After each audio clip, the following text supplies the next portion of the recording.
ఎక్కడికక్కడ డిమాండ్ చేయడం అవన్నీ చేస్తే తిరిగి తెలుగుదేశం పార్టీ ఆఫీస్ పైన దాడి చేసే పరిస్థితికి వచ్చారు. నా చరిత్రలో ఎప్పుడు నేను చూడలేదు. ఒక ఆఫీసు పైన దాడి చేసి నేను ఆ సమయంలో కేంద్ర హోమ్ మినిస్ట్రీకి ఫోన్ చేసి కంప్లైంట్ చేసి గవర్నర్కి కూడా కంప్లైంట్ చేసే పరిస్థితికి వచ్చాం.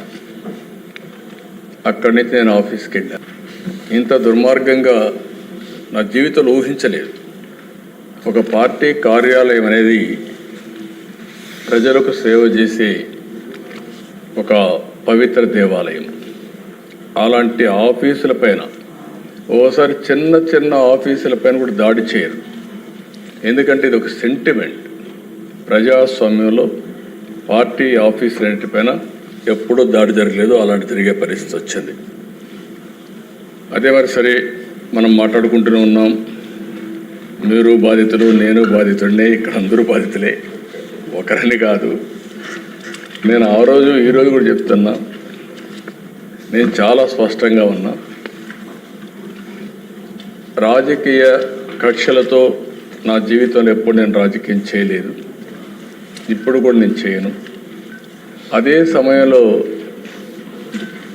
లా అండ్ ఆర్డర్ సమస్యలు క్రియేట్ చేసే వాళ్ళపైన మాత్రం ఈ ప్రభుత్వం సింహ స్వప్నంగా ఉంటుందని మరొకసారి హెచ్చరిస్తున్నాను. ఎవరైనా కావచ్చు. చరిత్ర ఒకసారి చూసుకుంటే దిశ తెలుగుదేశం పార్టీ వచ్చిందంటే లా అండ్ ఆర్డర్ సెట్ కావాలి. ఈరోజు ఎన్డీఏ ప్రభుత్వం ఉన్నాం. ఎన్డీఏ ప్రభుత్వం కూడా చాలా స్పష్టంగా ఉంది.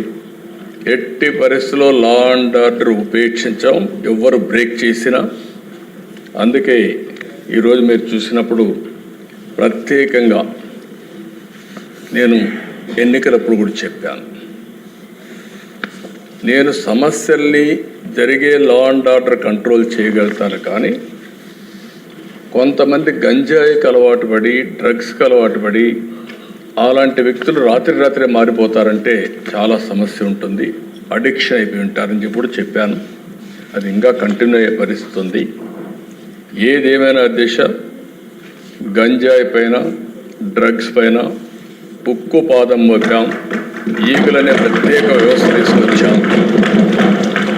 నేను ఈ రాష్ట్రంలో ఉండే ప్రజలందరికీ విజ్ఞప్తి చేస్తున్నా, మీ పిల్లల్ని, మీ కుటుంబ సభ్యుల్ని మీరు కూడా కంట్రోల్ చేయాల్సిన అవసరం ఉంది. ఎక్కడికక్కడ మెంటరింగ్ చేయాల్సిన అవసరం ఉంది. ఎక్కడ కూడా ప్రతి ఒక్కరికి విజ్ఞప్తి చేస్తున్నా, మన స్వార్థం కోసం మనం గంజాయి పండించి ప్రజల జీవితాలతో చెలగాడడం కరెక్ట్ కాదు. అందుకే లేటెస్ట్ టెక్నాలజీస్ అన్నీ ఉపయోగిస్తున్నాం. నేను కంట్రోల్ అయిందని కానీ మంత్రి గారు ఇప్పుడు కూడా చెప్పారు, మేము కంట్రోల్ చేశామని. ఇంకా పూర్తిగా కంట్రోల్ చేశామని చెప్పడం లేదు. ప్రజలు మెచ్చుకున్నప్పుడే మీరు కంట్రోల్ చేసినట్టు అవుతుంది. అంతవరకు మీ పని ఉంటుంది. ఎట్టి పరిస్థితుల్లో ఈ రాష్ట్రంలో 1 ఎకరా కూడా గంజాయి పండించడానికి వీలు లేదు. అది జరిగే వరకు నిరంతరం ఈ ప్రభుత్వం పోరాడుతుంది చెప్తుందని మీకు ఒక మాటలో చెప్పాలంటే, గంజాయి పైన, డ్రగ్స్ పైన యుద్ధం చేస్తున్నాం. ఈ యుద్ధాన్ని ఆపే పరిస్థితి ఉండదు.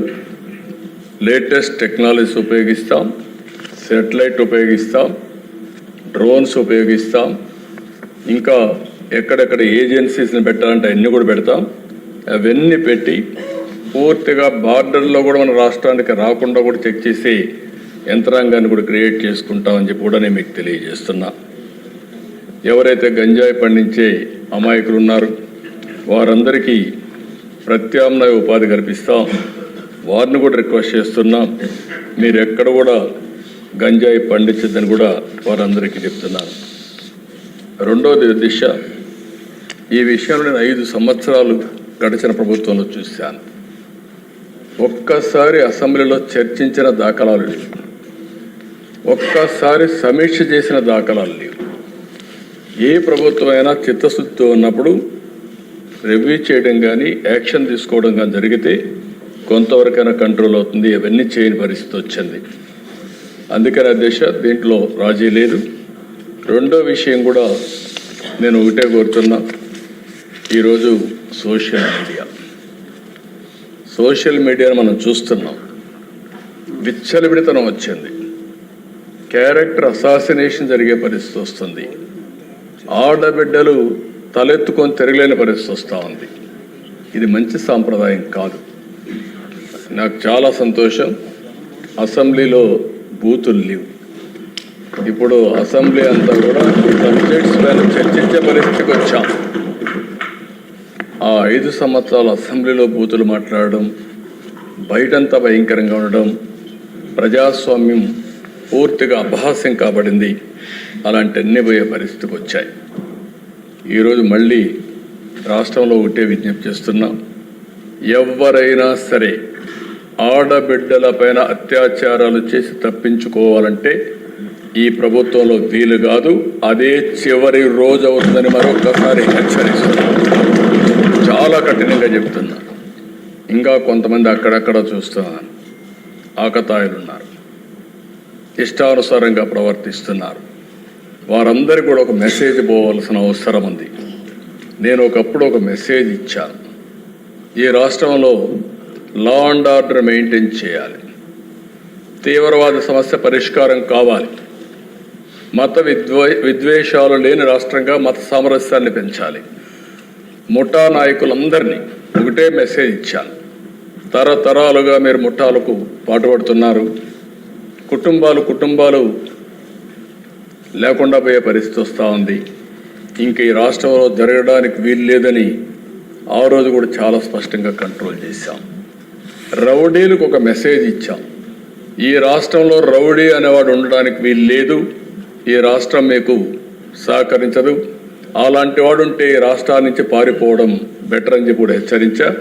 ఇప్పుడు కూడా చెప్తున్నా, ఎవరైనా సరే రౌడీజం చేసి మళ్ళా తప్పించుకుంటామంటే అలాంటి వాళ్ళని ఎట్టి పరిస్థితిలో వదిలిపెట్టమని అసెంబ్లీ సాక్షిగా హెచ్చరిస్తున్నానని కూడా అయితే అధ్యక్ష, ఇవన్నీ జరగాలంటే ఈరోజు మనం చూస్తే కొన్ని చట్టాలు కూడా పగడ్బందీగా ఉండాల్సిన అవసరం ఉంది. అందుకే ల్యాండ్ గ్రాబింగ్ బిల్ నిషేధం కింద 2024 కొత్త చట్టం తీసుకొస్తున్నాం. మాకు ఏ కంప్లైంట్ వచ్చినా ఇప్పటికి కూడా ఇక్కడ అన్ని సమస్యల పరిష్కారం